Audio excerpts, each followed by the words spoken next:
ఆంధ్రప్రదేశ్లో జగన్మోహన్ రెడ్డి మీద సతీష్ గులకరాయితో దాడి చేశాడు అంటూ కొన్ని వార్తలు వస్తున్నటువంటి నేపథ్యంలో అసలు ఆ రోజు రాత్రి సతీష్ సొల్యూషన్ మత్తులో ఉన్నారని, ఆ మత్తులోనే దాడి చేశారు అంటూ వైఎస్ఆర్సీపీకి అనుకూలంగా ఉండేటువంటి కొన్ని పత్రికలు అలాగే టీవీ ఛానళ్లలో వార్తలు వస్తున్నటువంటి నేపథ్యంలో అసలు గులకరాయి కేసులో హైడ్రామా అయితే చోటు చేసుకుంది. ఆ హైడ్రామా ఏంటనేది మనకు వివరించేందుకు తెలుగుదేశం పార్టీ అధికార ప్రతినిధి సూర్యదేవర్ లత గారు మనతో ఉన్నారు. లత గారితో మాట్లాడు. లత గారు నమస్తే అండి. నమస్తే.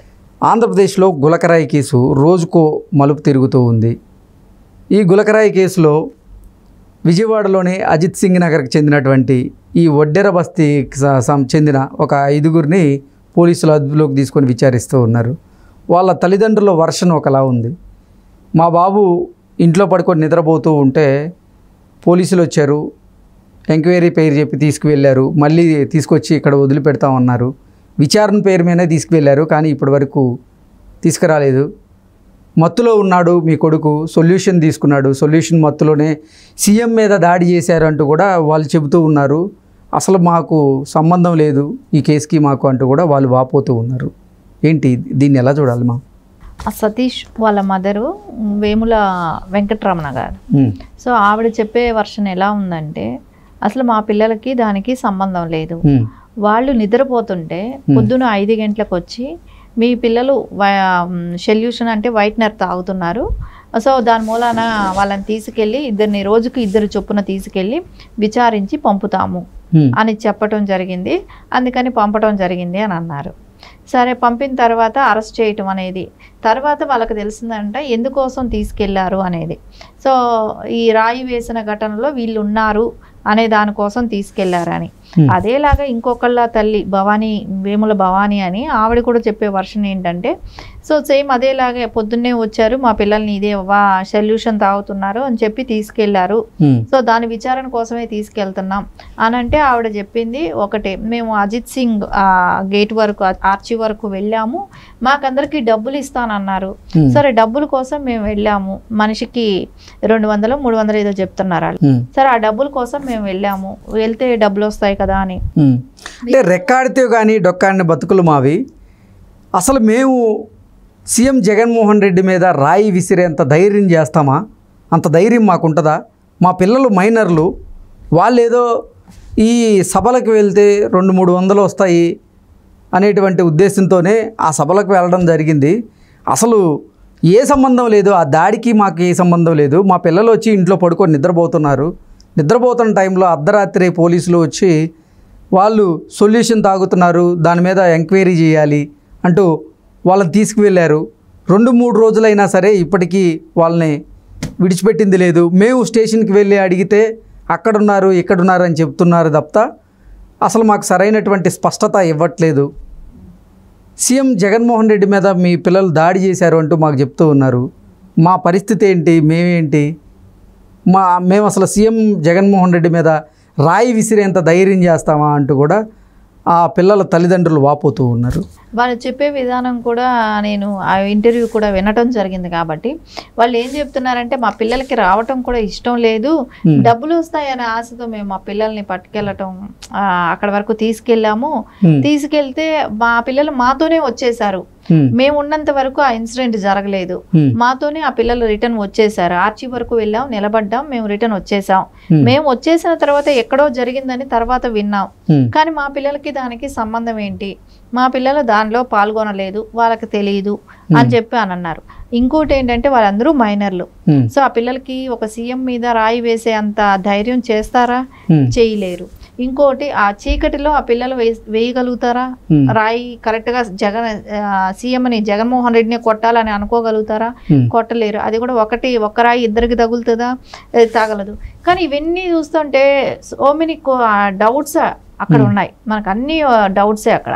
అన్ని డౌట్స్ మూలాన ఇప్పుడు ఎందుకంటే అపోజిషన్ పార్టీ సిబిఐకి ఇవ్వాలి, ఇన్వెస్టిగేషన్ జరగాలి, దీన్ని క్లియర్గా దీని అంతేంటో తేల్చాలి అనేటట్టే బీజేపీ కానివ్వండి, జనసేన కానివ్వండి, తెలుగుదేశం కానివ్వండి. అన్ని పార్టీలు కూడా ముక్త కంఠంతో దీన్ని సిబిఐకి హ్యాండ్ ఓవర్ చేయాలి, ఎందుకంటే ప్రభుత్వ వైఫల్యం, పోలీస్ డిపార్ట్మెంట్ వైఫల్యం కనపడుతుంది అనే దానికి ఖచ్చితంగా వాళ్ళందరూ కూడా ఇవ్వాలన్నారు. అదేలాగా నారా చంద్రబాబు నాయుడు గారి మీద ఎవరు రాయి వేశారు, పవన్ కళ్యాణ్ గారి మీద ఎవరు రాయి వేశారు, ఇవన్నీ కూడా తేలాల్సిన అంశాలు ఇక్కడ. సరే, అవన్నీ గురించి అసలు గాలికి వదిలేశారు, వాటి గురించి అసలు టాపిక్ కూడా లేదన్నట్టు డిపార్ట్మెంట్ ఇప్పటి వరకు దాని గురించి ఒక్కసారి కూడా, ఇప్పుడు డీజీపీ గారే కానివ్వండి ఎవరు కూడా దానికి అసలు ఒక రెస్పాన్స్ లేకుండా పోయింది. అంటే పవన్ కళ్యాణ్ గారి మీద రాయినా చంద్రబాబు నాయుడు గారి మీద రాయేసింది కూడా ఇప్పటి వరకు దాని మీద ఎవరు స్పందించడం కూడా లేదు. అంటే జగన్మోహన్ రెడ్డి గారికి ఒక్కటే స్పందిస్తున్నారు ఆయనకి జరిగిందని. వీళ్ళంతా సిబిఐ వరకు వెళ్తారేమో అనే ఒక భయంతోనూ, రేపు ఇది ఎలా జరిగింది ఎట్లా జరిగింది అని ఒక ఇన్వెస్టిగేషన్ సిబిఐ అయితే కూపీలా అవుతుంది కాబట్టి ఎవరినో ఒకళ్ళని తీసుకొచ్చి అక్కడ, అంటే వాళ్ళు ఏమి చేసుకోలేరు కదా, రోజు కూలీలు కదా, వాళ్ళు రోజు పని చేసుకుంటే కూడా గడవని వాళ్ళు కదా, అలాంటి వాళ్ళని పట్టుకొచ్చి వాళ్ళు ఎవరిని క్వశ్చన్ చేయరు, ఏమీ మాట్లాడలేరనే ఒక దీనితో ఇప్పుడు మనం చూసాం. కోడికత్తి సీనే కానివ్వండి, అయేషా కేసులో సీనువా అనే కానివ్వండి, వీళ్ళందరినీ కూడా తీసుకొచ్చి, అంటే సీను అయితే కొన్ని సంవత్సరాలు జైల్లో ఉన్నాడు. తర్వాత కేసు జడ్జి గారు కొట్టేశారు, చేయలేదు ఇతను అనేది, బెయిల్ ఇచ్చారు. బెయిల్ ఇవ్వటమే కానివ్వండి, తర్వాత ఇప్పటికీ స్టిల్ రన్నింగ్ లో ఉంది. కొన్ని సంవత్సరాల వరకు కూడా అది 5 సంవత్సరాలు అసలు ఆ కేసులో శ్రీనివాస్కి బెయిల్ రాకుండా చేశారు. కానీ అది ఇప్పటి వరకు కూడా ఎవరు చేశారనేది కూడా కనిపెట్టలేకపోయారు. అంటే అది దానిలో ఆ రోజుల్లో ఉన్న పొలిటికల్ వాళ్ళ హస్తం ఉంది కాబట్టి దాన్ని అదే సేమ్ ఇప్పుడు అదే లాంటి రొటీన్ ఇదే జరుగుతోంది. అసలు మేము మా ఇంట్లో కూర్చొని ఉన్నాము, అక్కడ వైసీపీ అభ్యర్థిగా పోటీ చేస్తున్నటువంటి ఆ వ్యక్తి అనుచరులు మా దగ్గరికి వచ్చారు, మా వడ్డెర బస్తీకి వచ్చారు.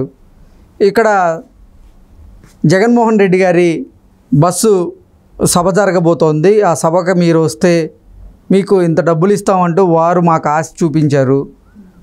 మేము ఏదో డబ్బులు వస్తామేమో అని కూడా మేము ఆ సభకు వెళ్ళడం జరిగింది, అంతేగాని ఆ సభకి మాకు ఎటువంటి సంబంధం లేదు అంటూ వాళ్ళు చెప్తారు. ఇంకొక విషయం, ఇక్కడ అరెస్ట్ చేయడానికి మైనర్స్ ని ఏ రకంగా అరెస్ట్ చేస్తారు? సో వితౌట్ పేరెంట్స్ వాళ్ళని పట్టుకెళ్ళడానికి లేదు, వాళ్ళని కస్టడీలోకి తీసుకోవాలంటే చాలా రకమైన ప్రొసీజర్ అనేది ఉంటుంది. సో అట్లాంటి మైనర్లకు కూడా డబ్బులు ఇచ్చి, మీరంటే ఇప్పుడు అంటారు కదా మైనర్స్ని పనిలో పెట్టుకోకూడదు అని మీ చట్టం ఉంది కదా, ఆ సీఎం గారికి తెలియదా? అంటే ఇలాంటి చిన్నపిల్లల్ని తీసుకొని వచ్చి పొలిటికల్గా మీకు జనాల కోసం వీళ్ళందరినీ డబ్బులకి హైర్ చేసుకోవటమే కానివ్వండి, అదేనే కూడా చట్ట వ్యతిరేకమైన పనే కదా. సరే, నువ్వు ఎలా పిల్లలకి అక్కడ వచ్చి డబ్బులకి కొనుక్కున్నట్టే వాళ్ళు, సో పని చేయించుకున్నట్టే అక్కడ. సో ఇవి ఎలా చేయగలుగుతారు? ఒక సీఎం చేసే పనేనా అది? అక్కడ లోకల్ అంటే ఒక ఎమ్మెల్యే క్యాండిడేట్ అయినా కూడా సో అది అలాంటి చేయటం, వాళ్ళ మీద రిటర్న్ కేసు ఇది ఎంత. రేపు పొద్దున అది చట్టం పరిధిలోకి వచ్చినప్పుడు రేపు పొద్దున ఎవరైతే వీళ్ళని హైర్ చేశారో వీళ్ళందరి మీద, ఎవరి కోసం అయితే వాళ్ళని తీసుకెళ్లారో వాళ్ళందరి మీద కూడా రేపు పొద్దున కేసు అయ్యే అవకాశం స్పష్టంగా కనపడుతుంది. ఎందుకంటే పిల్లలతో చట్ట వ్యతిరేకమైన పనులే కానివ్వండి, ఇలాంటి హైర్ చేయటమే కానివ్వండి, వాళ్ళని పనిలో పెట్టుకోకూడదు అనేదే కానివ్వండి, ఇదన్నీ ఒక చట్టం ఉంది కదా. ఈ చట్టాన్ని అతిక్రమించారు కాబట్టి ఖచ్చితంగా రేపు పొద్దున వాళ్ళందరూ కూడా ఈ కేసులకన్నీ ఖచ్చితంగా అటెంప్ట్ చేయాల్సిన అవసరం ఉంటుంది. ఎందుకంటే ఈరోజు పోలీస్ డిపార్ట్మెంట్ అరెస్ట్ చేసింది, కానీ చేసిన దానికి ఎలాంటి, అంటే రేపు ఆ పిల్లల భవిష్యత్తుకి ఎవరు కారణం? అంటే డబ్బులు ఇచ్చి తీసుకెళ్ళింది అక్కడి వరకు వీళ్ళే, రేపు ఈ రోజు ఆ పిల్లల మీద కేసు పెట్టింది వీళ్ళే. సో పిల్లల్ని హైర్ చేయకూడదు అనేది కూడా గవర్నమెంట్ రూల్ కదా. సో మొత్తం అసలు ఈ కేసులో ఒక డ్రామా నడుస్తుంది అంటారా? ఈ మొత్తానికి ఈ కేసులో ఒక డ్రామా నడుస్తుంది. దాంతో పాటు జగన్మోహన్ రెడ్డి వైఫల్యం కూడా ఇక్కడ కనపడుతుంది, డిపార్ట్మెంట్ వైఫల్యం కనపడుతుంది. ఎప్పుడైతే పిల్లలతో ఇలాంటి పనులు చేయించకూడదు కాబట్టి ఇదంతా పార్టీ పరంగానే కానివ్వండి, డిపార్ట్మెంట్ వైఫల్యమే కానివ్వండి, ఇది దీనికి అంతటికీ కారణం మూలకర్త అయిన జగన్మోహన్ రెడ్డి మీద కూడా రేపు పొద్దున దీని గురించి సీరియస్గా యాక్షన్ తీసుకునే అవకాశం స్పష్టంగా కనపడుతుంది. ఓకే అండి, thank you so much. Thank you.